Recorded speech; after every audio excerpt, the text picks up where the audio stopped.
203లో 142 ఇవి డిటెక్ట్ అయింది. అంటే ఇవి theft of passenger belongings. Major cases మనకి రైల్వేస్లో అవేవి అంటే మేజర్ నెంబర్ ఆఫ్ కేసెస్ వచ్చి majority of the number of cases is TOPB category. దీంట్లో మనకి డిటెక్షన్ రేట్ కూడా తక్కువ ఉంటుంది. సో దీన్ని అధిగమించడానికి జిఆర్పి, ఆర్పిఎఫ్ అందరూ కలిసి పనిచేస్తున్నాము. నెంబర్ ఆఫ్ సీసీ కెమెరాస్ పెంచుతున్నాము, ఉన్నవి రిపేర్ చేస్తున్నాము. తర్వాత ప్యాసింజర్ సేఫ్టీ గురించి ప్రచారాలు చేస్తున్నాము, అవేర్నెస్ క్యాంపెయిన్స్ కండక్ట్ చేస్తున్నాము. And most important is they have a help line which is 139 which is very very important. It is called rail Madad. Rail Madad అనే సిస్టంలో కంప్లైంట్ రిజిస్టర్ అయ్యి ఇమ్మీడియట్ రెస్పాన్స్ ఉంటుంది.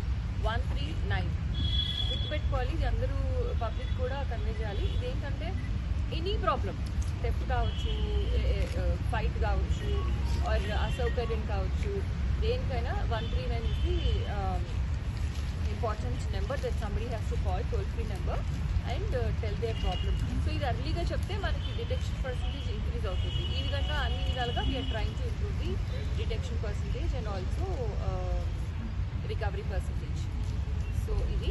అండ్ ఎన్డీపీఎస్ యాక్ట్ కేసెస్ సంబంధించి 56 cases అయితే 38 cases మనం detect చేసాం.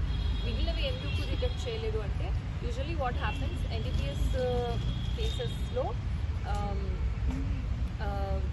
This drugs which are being transported in train, డ్రగ్స్ని బ్యాగ్స్లో పెట్టి వాళ్ళు కూర్చున్న దగ్గర కాకుండా వేరే దగ్గర పెడతారు. పెట్టినప్పుడు మనం ఒకవేళ అది డిటెక్ట్ చేసినప్పుడు ఎవరైతే అది ట్రాన్స్పోర్ట్ చేస్తున్నారో వాళ్ళు అక్కడి నుంచి పారిపోవడం జరుగుతుంది. అప్పుడు మనకి సామాన్ దొరుకుతుంది, కానీ ఒఫెండర్స్ మనం వెతికి పట్టుకోవాల్సి వస్తుంది. ఏవైతే మనకి అట్లా మిస్ అవుతారో ఒఫెండర్స్ అవి మనకి ఇంకా డిటెక్ట్ అవ్వనట్టు. ఏవైతే కేసెస్ డిటెక్ట్ అవ్వాయో ఆ కేసెస్లో ఈ ట్రాన్స్పోర్ట్ చేసే వాళ్ళనే కాకుండా వాళ్ళ చేత ట్రాన్స్పోర్ట్ చేపిస్తున్నటువంటి వాళ్ళు and also the king pins ఎవరైతే ఈ మొత్తం బిజినెస్ రన్ చేస్తున్నారో వాళ్ళ వరకు కూడా మనం ఇన్వెస్టిగేషన్ తీసుకువెళ్ళి వాళ్ళని కూడా అరెస్ట్ చేయడానికి ప్రయత్నిస్తాం.